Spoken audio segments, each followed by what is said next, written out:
Grammy-winning producer, entrepreneur and polymath Fernando Garibay, GEN's chairman of the board, serial entrepreneur and investor Jeff Hoffman, and our moderator, Rebecca Wong. Whoa, that light is bright.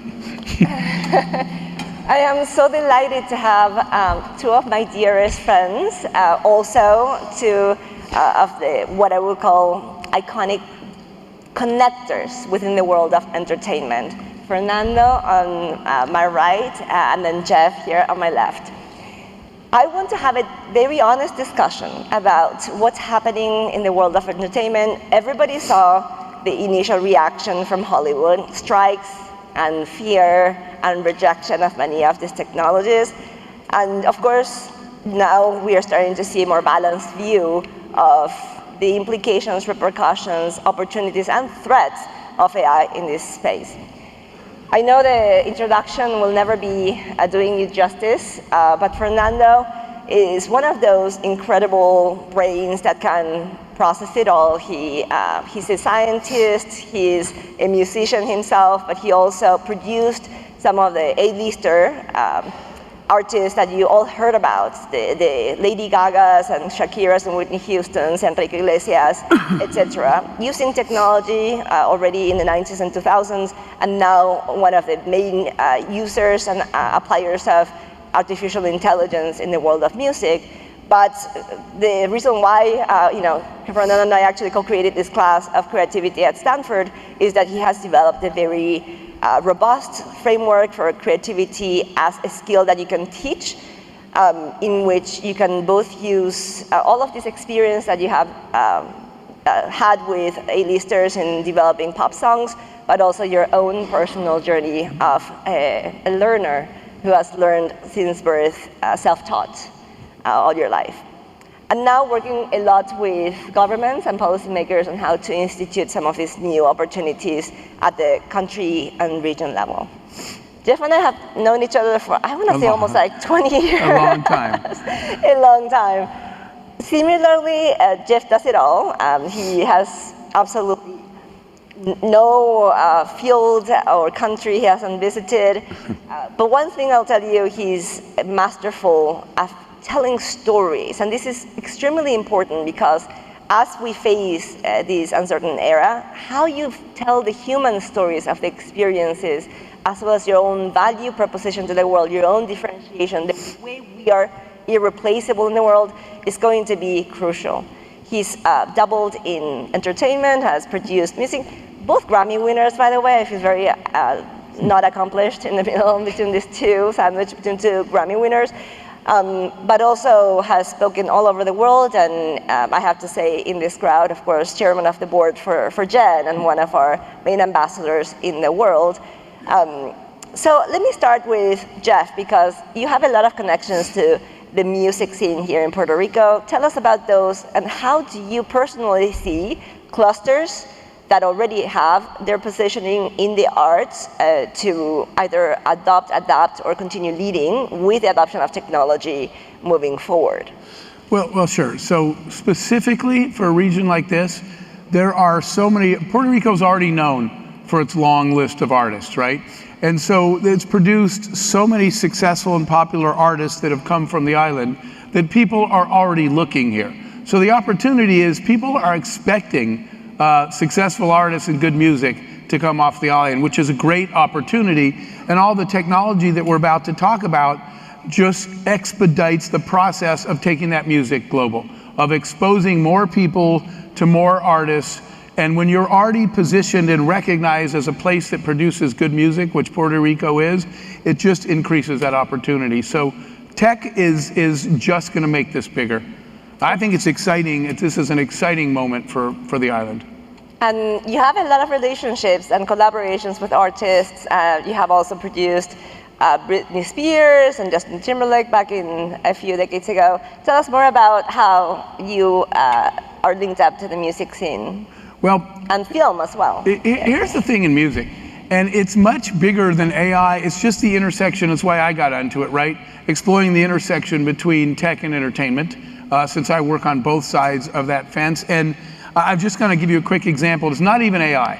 but it's showing that in the same way that when the MP3 came out, a digital song, we were doing a tours with NSYNC and Justin Timberlake. So because the band NSYNC was big then, all the top people in the music industry were coming to our tour. So I'm sitting with the people that run the music industry when the digital song came out. And I remember talking to all these people and saying, look, the future is digital, right? Songs are gonna be on some kind of nobody wanted to hear it, right? Everybody said, Jeff, I'm not interested in what, this is a quote from a CEO of a big music company. Don't want to hear what you and your nerdy tech friends are doing. We're the cool hip people producing music. This is the reason the music industry failed to create the iPod and failed to create the iTunes. They left billions of dollars. Who should have created that? Not a tech company, the music industry, but they weren't seeing that convergence. So one more quick example of that I saw recently. So I was looking at the new, it's not even AI, it's holography. The next wave of technology in using holograms. And some friends of mine in music wanted to see this. It happened to be Microsoft's HoloLens product. I'm not promoting theirs, but I was showing it to some friends in the music business. They wound up creating that Tupac Shakur concert. They used a hologram to have a dead artist perform. Then they did Elvis, but here's the big one that we all have to think about. There is a pop star who is on tour in the K-pop, in Korea, in Japan. She sells out 10,000 tickets a night. She sells t-shirts. She has a massive fan base, and she never calls in sick. She never asks for more money. She never complains because she's not real. They made a hologram pop star, and she has thousands of fans, and she sells out concerts. And if you tell these kids she's not even real, they say, we don't care, we love her music. They created this pop star, and they always tell me, she's never late, she never complains, she's never tired, she's not even real, and she sells 10,000 tickets a night. What is the future of music and tech? The music industry better be paying attention. Absolutely. Now, Fernando, you have worked with a lot of famous people who have created very, very popular songs. What have you learned in working with them in their creative process, especially part of that process, which is inherently human? I learned multiple things. One thing that is, I think, stuck with me the most is I hated failing.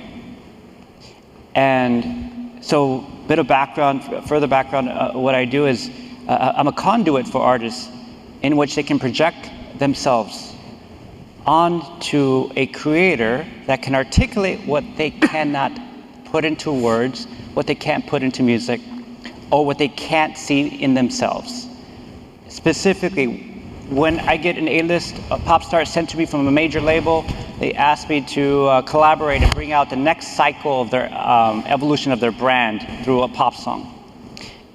The problem artists have, and not all of them, but a significant majority portion, is they can't put a mirror to their brain. In other words, they can't see their unconscious. If you're a Jungian analyst or a follower of Jungian psychology, you understand that there's a whole majority share of your cognitive experiences are unconscious or subconscious. So most of us, to be fair, don't have access to this. But I realized that by asking certain questions, it would trigger and stimulate them in a way that they would present a different side of themselves. What I would say is their true selves. And over time, I realized if I can design these questions would I create these micro traumas in them? In other words, to ask questions that really catalyze what their darkest fear is, what their most fond memory of their childhood was, or what single moment in their life made them want to wish to pursue a life that is so detrimental to their health potentially and delusional enough to think that could be the biggest pop star in the world. What is that one moment that created that for them? And I would design these questions to activate that answer. And by doing that over and over and over, I refined a process that I now have frameworked out. And through that externality, I realized that creativity is a skill. To be creative is a process. And now more so than ever in time of history, it's going to be one of the most valuable human postulates for the modern era in the world of AI. And I love talking about creativity because initially I thought, well, that must be a human thing. ChatGPT or any AI tools cannot be as creative. And I was proved wrong. There are already papers that show that in terms of business creativity, when it comes to brainstorming in the design thinking way, better ideas, more volume of ideas are created by artificial intelligence and human innovators. Now, that is a little bit reductionist because in that process, there's a lot of curation. I see him in action. Sometimes he tells you, in smaller groups, he'll tell you stories on how different artists approach creativity, and always has stories of like Rihanna or Shakira, And what's interesting to me in observing Fernando's way of approaching creativity is that there's a lot of curation and editing, and you prioritizing your human pattern recognition tool to be able to say, wait, pause there, let's reprompt. Mm-hmm. That it actually has potential. So let us share with us a little bit of a picture on how you use AI in your process to save time, but where you continue applying your personal intuition that comes from experience. I must say I had an unfair advantage and exposure to AI.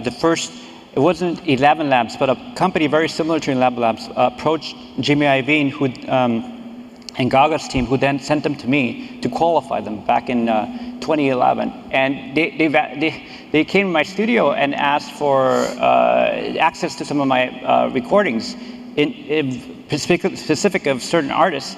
And they cloned the artists' voices, right? They trained their data, they trained their algorithm in the studio, and then I sang horribly apart, and it sang back as the artist.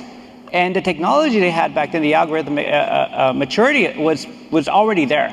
So that point was about 2011, 2012, and I realized this whole industry would shift. So I needed to, and at that point I couldn't figure out what exactly I really did, right? I knew I had a process, I knew I had to, but I still couldn't define creativity. So I reached back into my inner childhood and realized that the way I've learned was, you have two modalities of learning in the modern world, in the Western world. And one is Aristotelian's first principle, which is that you build knowledge on these fundamental blocks. 1 + 1 = 2, and then you can then gradually discern what the next step of the mathematical equation can look like, or knowledge equation. How I learned is through limbic feedback. And limbic feedback is what I call how things make you feel when you send out a stimulus. So you prompt the stimulus. So essentially, let's say how I learned English. I was Spanish-speaking. I came from a Spanish-speaking household, and how I learned English were listening to audiobooks and lectures. And they were in English, for like Henry Kissinger, Noam Chomsky, Alan Watts. They were played on a public NPR radio, and it wasn't that I understood what they were saying at 3 years old. I understood how those words were making me feel. And by understanding how those words were making me feel, I could then discern some sort of meaning. And then I realized that words have prosthetic values. They have melody, rhythmic structure. And essentially, most things have a limbic effect on your brain. So you start to feel things, and you can then discern knowledge from that feedback. Well, then I realized that I can turn that model around and then prompt humans in the same way. I can make and trigger artists to have some sort of emotional experience, basically, on how I prompt them. Right? And it wasn't that in a malicious, manipulative way. I just needed to deliver the best of themselves when they couldn't see it. Right? I needed to just put a mirror back to their brain. And then over the cycle of doing this over and over, I realized, what if this can be used to prompt the right prompt? Right? And that's how we got to your class. We created redefining the human in the world of AI. And I realized then, using AI to make music now, that this skill of human prompting makes us better at prompting AI, especially in the creative side of AI. And I'll give you an example. We did this in your class, right? I would love to try it here. If we had a mic on, maybe we get a mic on the audience, and we can try prompting you and to give you the skill and how we do it. But if we get honest prompts from a human, let's say, for example, Suno and Udio are the two big platforms for music, and you want to generate a song that reminds you of, you want to feel happy, whatever, just very generic, I want to feel happy. Well then, what is happiness to you is the second question you want to ask, right? But most people aren't going to get even to that second question. So if you can't get to that second question, how are you going to prompt these platforms effectively to generate the music you want to hear to feel exactly what you need to feel at that moment, right? So before AI, we relied on our favorite artists to do that for us, to give us an instrument to transcend our daily experience, a soundtrack to narrate our first love experience, to narrate our hardships, etc. But we're now in that era where we're designing that music to narrate our experiences, but yet we lack the skills to understand how to access the right questions to trigger those prompts, to give you the results that you need to get to an honest output. And that's the change in the role. Before, Fernando was telling me that he spent days in creating a little demo to create the prototype that will share with people what he means by a certain creation. Now, that is done by, let's say, Suno.ai, which is a platform. My son is actually here, Axel, who's 9. He uses Suno to create music. But the role is different. Now it's not just playing the music or composing the music or the first version of it. For example, Axel created a song for his friend Nate, his best buddy, because he missed him. He was on a trip, and the prompting of the lyrics and how he missed his friend, and even the cadence and the rhythm and the style was developed and conceived by Axel. Now you may ask yourself and to other parents, educators, then why would you even learn music? The 10,000 hours that you spend on bleedy fingers to play violin or piano, why would you even do it? And that's where it gets really interesting. I think we're moving towards an era where it's no longer just learning for application of that skill. Now we're learning to create plasticity, flexibility, and a different horizon in your mind. This is a muscle that we're exercising with different applications, but it's not really about you need to play the instrument to be able to manifest the music. That part can be done with AI. But what Fernando described is something that is very much human, because those experiences and prompting emotions, and I can tell you for sure, every time that I've done this exercise with him, within 5 minutes there's somebody crying with those very pointed, emotionally triggering questions. That only comes from your human experience, right? Now let's switch over to Jeff. You know a lot of artists, you have a lot of collaboration with them, Pitbull being one of them. What are some of the concerns that are being talked about that are creating fear? All right, so I'll do that, but I want to respond to what you guys were talking about, because that's one of the big fundamental questions, is the relationship between AI and actual emotion and human experience, right? Because when you are writing a song or when you are creating a scene in a movie, you know that if you just put that pause in, that beat, you know the emotional impact that it has on people because of your human experience. So a lot of them are saying a film director knows that if the person just turns and looks at the camera and doesn't say anything, that's going to engender a certain emotion. They know from their human experience what reaction humans have to the things they're creating in their art, and they know how to use that. And so that's a big question everybody's asking. Will AI, without a human experience, really be able to study and track a human experience enough to be able to say, I know that's going to make you sad, in the same way that an artist can do? The university I went there many years ago to specifically to study AI in an AI program. And back then, the whole thing was, and a lot of people still think this is what AI is about, is let's make computers more like people. Right? AI is trying to emulate humans. So we had an assignment, and the assignment, everybody in my classmates all spent many weeks on trying to get their AI to behave like a human. I wrote one line, and so when the professor ran the program, my AI said, it was asked to do a task, and my AI said, screw you, do it yourself. I actually got an A+, to much to the protest of all the other students, because I said, why on earth would you want computers to behave like us? Why would you want AI to behave like us? We want it to understand us So it can figure out what we need, but we don't want it to be like us. And so a lot of people are worried that it's trying to be like us, and that's a bad idea. We're not so great to be modeled in a lot of areas, and some we are. So the fear, you asked about the fear. So I have a lot of friends who are let's take the film side and television, that are in big TV shows and are in big movies, or producers and directors. Their concern when they look at these tools is, I could go watch Mission Impossible with Tom Cruise, and maybe I don't like the ending, or one of the bad guys lives and I wanted him to die. I'm not perfectly happy necessarily with that. With today's tools, with AI, there's AI script generators. So I can just design my own story and say, here's what I want to happen. So Tom Cruise does this, and this person comes in. I can put myself in the movie. And then I meet whoever, Scarlett Johansson. And then there are scene generators. Then there are video generators. These are all AI tools. So you will be able to write a story, decide who you want in it, decide what you want to happen, and the AI is literally going to make the movie. So my friends in the business, they have two fears right now.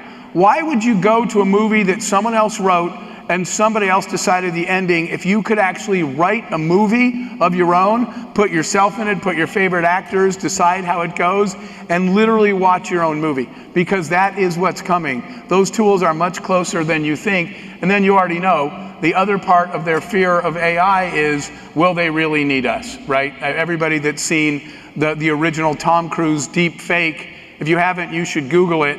It's 100% Tom Cruise, except then the real Tom Cruise comes on, says, by the way, that wasn't me. You cannot possibly tell the difference. So their fear is their images being stolen and used by people without, the point is, do you really need the actor anymore once you've completely digitally rendered and analyzed them? Could you just digitally create them? And the answer is you actually could, which is awfully scary to real artists. So yeah, it's an interesting time right now. It is absolutely interesting, because there's so many examples in the past, in the application of technology. Think of a coffee maker. If there are any coffee lovers here who are baristas, you know that even though you have a machine that helps with some of the processes, there is a lot of subtle, nuanced intervention by the judgment and the choices made by the barista to make that perfect cup of coffee. And that's where we need to get extremely nuanced in the way we describe the creative process, because it's no longer all or nothing, where, yeah, the machines do it or not. The question is, why do we pay $30 million for an original Picasso and an imitator who may have done a better job, honestly? We don't pay that much. That same question may be asked about machine-generated versus human-generated, and it comes down to values. It's really the values that we instill in our consumers, in our people, the way we choose the creations and the products, that's going to define the price. And on that, because you understand the consumer's value system when it comes to the listener to a song, and you have worked with not only artists, but also policymakers, right, who are in the business of creating institutions and values. Tell us about what you think is the role of that in the creative process, and how we're going to be able to get nuanced in this ecosystem that is being built now with technology. If I can, I think the question is this: what makes us human? And then what is that value proposition in the world of AI, post-AI? And what makes us human, unfortunately, we can't fully all agree on. And fortunately, we can't all agree on. That's a good thing, you see, because if we can't define consciousness, and if we can't define the soul, then maybe there is this value proposition that's way higher and way augmented than an algorithm can access, right? So let me bring that back down to earth into something practical. So let's use music as, again, a proxy to the AI consciousness argument and generative, artificial general intelligence. Specifically to music, music has existed prior to the formation of language, so it predates linguistics by thousands of years. The way we communicated, evolutionary speaking, was through making rhythmic sentences with sticks and whatever we had at our disposal. And over time, we made sounds, and then that evolved as the hippocampus and the prefrontal cortex developed into language, formal language. Now, still to this day, music contains a higher magnitude or order of communication than words. Words are low bandwidth form of communication, a low bandwidth form of technology. So there is more being translated and transcribed through music than there is language. That's the basic postulate that I'm setting here. So if that's the case, and you look at these platforms, and you prompt, we're the best, I think we're some of the best in the world at this, we prompt, and the music, as you see we've shown, it's really good. And it passes my Turing test, my emotional Turing test. In other words, I feel something. That's how I mark whether something is expressing itself effectively. I either hate it or love it, one of the two. And that's my starting point. Yet, it's super generic. All the output I've experienced on these platforms is generic. And your son at 9 is prompting his music, and kids are like, my son also does the same thing. He's 7, and he makes his own music, and he DJs that music during lunchtime. That's his reality. But it's as a professional, our starting point. We know that our prediction, and we're careful to make predictions, but we see that over the next 6 months, you're going to see a massive adoption rate towards people generating their own content. Yeah, that is true. But what we also see as a correlative is people and humans becoming more sensitive to what is artificial, specifically in music. So if we've done these experiments where we A/B something that's AI generated and something that's human generated. And most of the time, children can tell which is artificial and which is human. For the professionals, music makers, we still outperform it, because what we're prompting is the nuance side, right? Does it really touch me and speak to me? Is it real to my life? Is it real to my experiences? Is it real to my soul, my consciousness, and my spirit? And still to this day, we start with AI, but we end up being a collaborative experience where we take a chord progression, a basic melody or a lead melody, and then we start there, we feed it into one of these platforms that we like, and it regurgitates another otherworldly interpretation of that. Then we improv with it, so we're back and forth, so it's a new collaborator. Because if we just prompt it with even a prolific prompt, it gets us to the starting position. It doesn't get us anywhere near a place that's going to be competitive for the next generation of music making. So that's what I see happening in the near future, is society will get more sensitive to what's artificial till we can't, right? There is going to be an equilibrium. There is going to be these singularity points along the way where we can't tell what's what. And you see examples of that with Midjourney and the Tom Cruise thing and all these wonderful examples. But also, I'm optimistic because I think that humans will develop an interoceptive, intuitive, nuanced way of being in which they will discern what feels real to them and what doesn't feel real. I think that is the big question. Where is that point that we can't tell the difference? That's what people are afraid of that, right? I thought I was talking to a person and I found out later that it wasn't.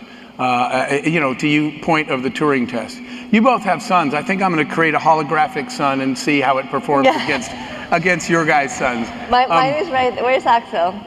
He's right here, so he can. But that's people's fear. It would be pretty disturbing if you were having a great conversation with someone, and let's say at the end you asked this person out, and this person said, "Well, I'm not actually real." Right?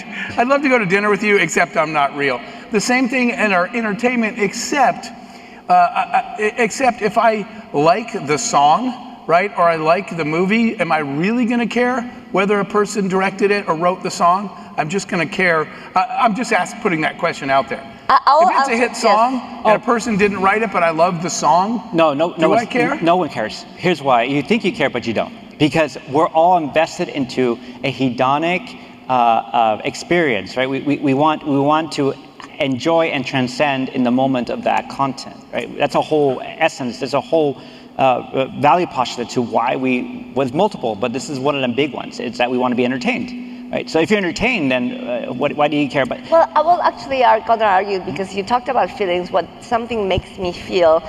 Anybody who loved Shakira's recent songs, it's not necessarily because the song itself is perfectly curated and played.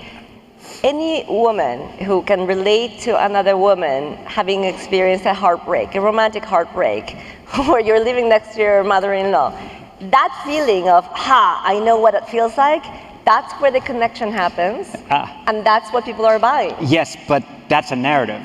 So if I told you, so we've done these experiments. This is great. It's a good point. We've done these experiments where we faked that exact thing. We put a story behind an artist, and we presented the artist to a law school. And so because they were talking about the ethical AI and the policy around content and IP law. And so we showed this a Nigerian pop star that we made up, and I mean it looked so like real video, everything. And then we said it wasn't real. They were bought into it by the time we shared that it wasn't real. It was all generated, and they were. I mean, you saw the shock and awe on their face because we made up the story of something similar. That this artist came from Nigeria, went to France, and was adopted by his family, and his family gave him the means. So like a whole long spiel, something similar to that. It was the narrative that they bought. They couldn't understand the words. The words were in French, but it's a narrative. So that storytelling human part is what the same thing as the Korean, the pop star that's artificial. It's not what we think. It's what the next generation thinks. And if it's real to them, that's what matters. You see, music is generational, content is generational. So I think what it's important to pay attention to is how the next generation is consuming content, and also helping the next generation build a Aristotelian first principle plus a limbic feedback model in which they are learning instruments. They are understanding the fundamental language of mathematics, of art, to experience these things to how they choose to experience. I completely agree, and that generation already doesn't care if it's real. That's right. 100%. They sit and watch videos on Instagram, snapping videos to each other. They know that video is probably fake, but I don't care, it's funny. Yeah, they'll watch it over and again. They don't question whether it's fake because they don't care.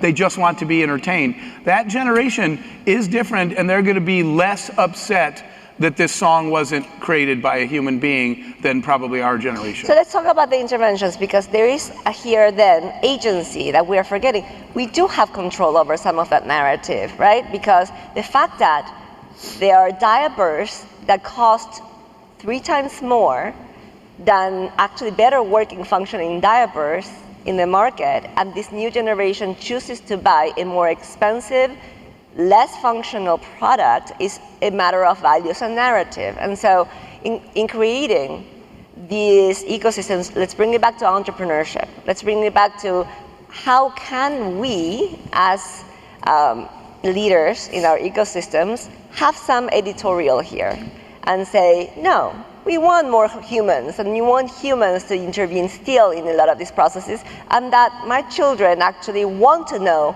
hey, is this authenticated human-made or is this AI-made? And that they care. That is something that I don't think it's out of our control. So, Jeff, we have a lot of ecosystem leaders. What are some of those new technologies, products, the infrastructure, as well as the ecosystem of new services that you see coming in the world of entertainment? All right, so I think that's a great point, right? Like you said about the narrative. And even when you have AI or technology that is creating, being, quote, creative, if you had the choice, though, for that, or actually here, when you were talking, I was thinking about if I told AI to learn about humans from Taylor Swift, it would conclude that you date someone for 6 months, you break up and cry, and then you write a song about it. That's how the world works. However, who would you actually want to hear that story from? People actually love when she tells her heartbreak stories. No AI is ever going to replace that. I was also thinking, this is a branch of entertainment. I have a lot of friends that are pro athletes, and AI is never going to replace, like I remember a conversation I had with Derek Jeter. He was a baseball player that played for the New York Yankees. And it was a huge moment, a World Series moment with the score tied. He's standing at home plate, right? The whole world's watching. The pitch is thrown. My question is, what were you feeling right then?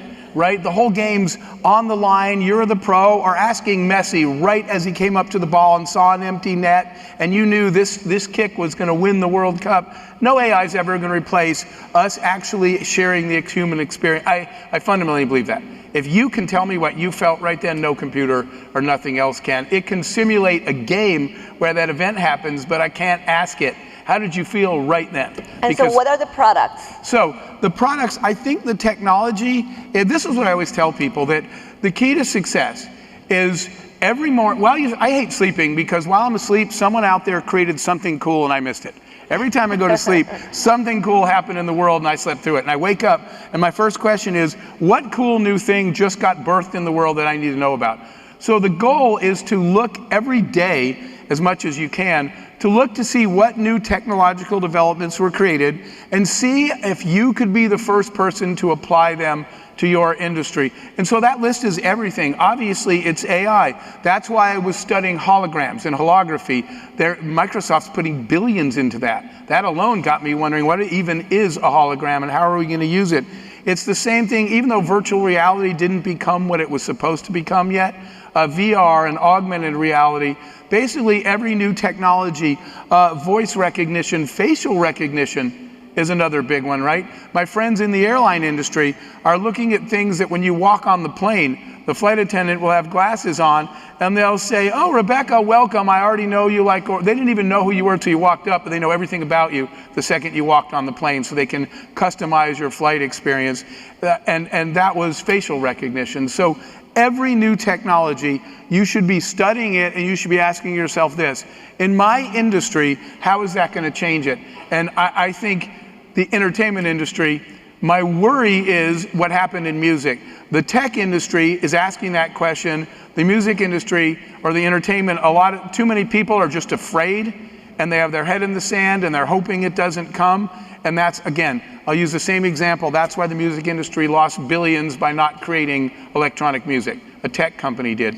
So look at all these technologies and keep saying, in my industry, how can I use these? How can I control them instead of them controlling me? Let me tackle that as well. I fully agree with that. I think there's two things that I would look at as an entrepreneur.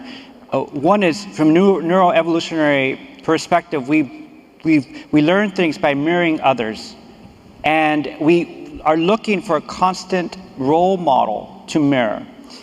And if you're looking at specifically a product, you want to see yourself, the new version of yourself, using that product. Like what value does this product bring to my identity?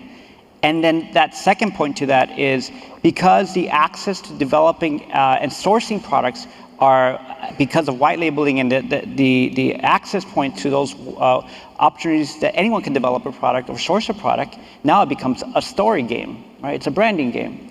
If we have an equal access to source product content, it's going to come down to how extraordinary your story is, in which the person, the consumer, can see a new value or new identity in themselves through that product.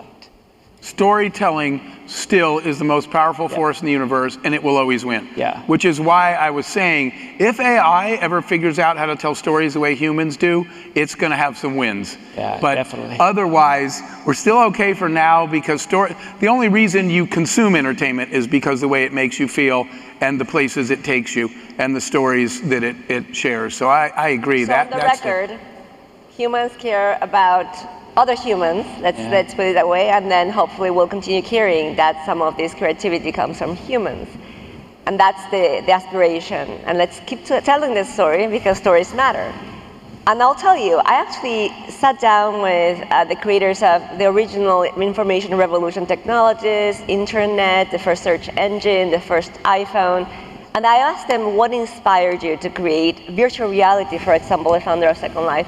Every single one of them mentioned a book, a movie, or a story, fictional, science fiction, that inspired them to create these realities.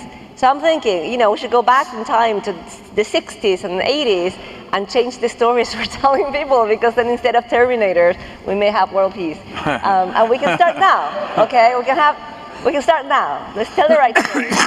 Now, Fernando, Excuse me. let's bring it back now. A lot of ecosystem leaders here, governments, you work a lot with governments as well. How can we set that institutional framework to have creativity as one of the foundational pieces of many strategies? And in terms of that, if you have any thoughts on IP policy, copyrights, coming from the world of music, let's share that. And same question for Jeff, how can our crowd contribute to their ecosystems so that we can have win-wins? Yeah, so I have an institute called the Garibay Institute, and essentially what we do is we help countries fortify and identify their cultural patrimony, their history, their legacy for the world. And why that's critical is, well, we have a theory that we can prove out. It's a longer conversation, but essentially when the world understands your story, and it's a beautiful story, let's say of a community or a country, you're now in a player's position to have a say in that conversation. So there's two sides of storytelling in this space, and soft power specifically, and there's a proactive side and a reactive side. If you do not tell your story as a country or community, the world will tell it for you. And you do not want to be in a place where the world tells your story. The second point I'll add to that, what's so important about this soft power and public diplomacy work that we're doing, is the world understands themselves through what stories society has told them. Mm-hmm.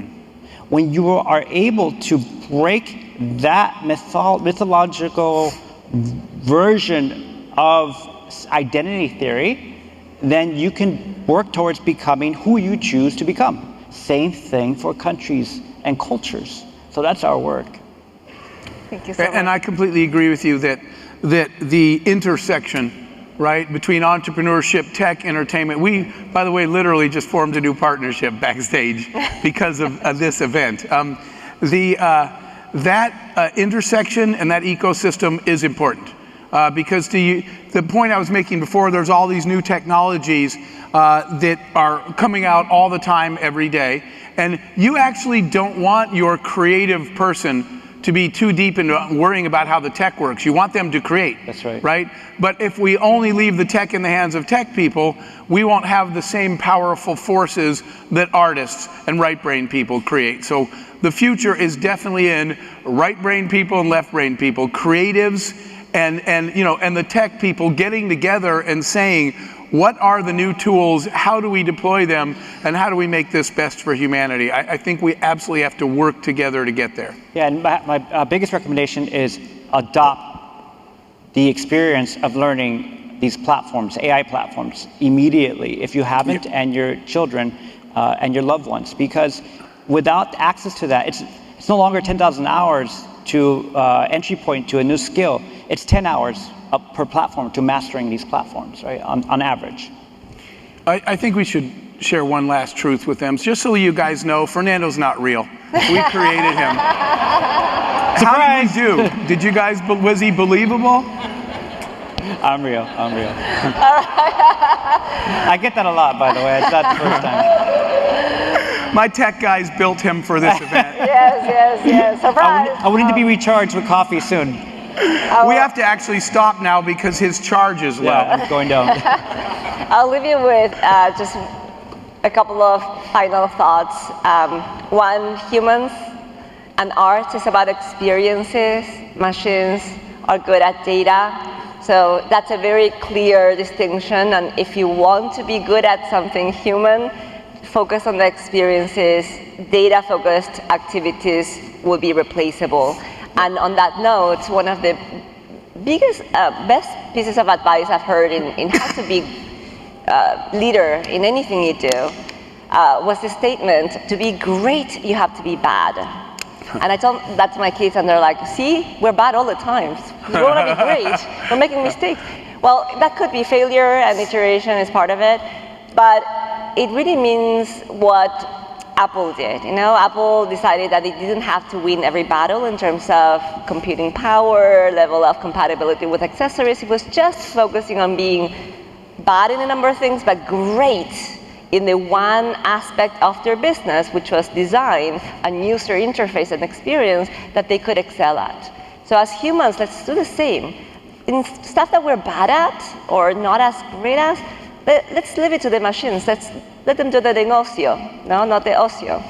And we focus on identifying what's really truly irreplaceable, where we can be great.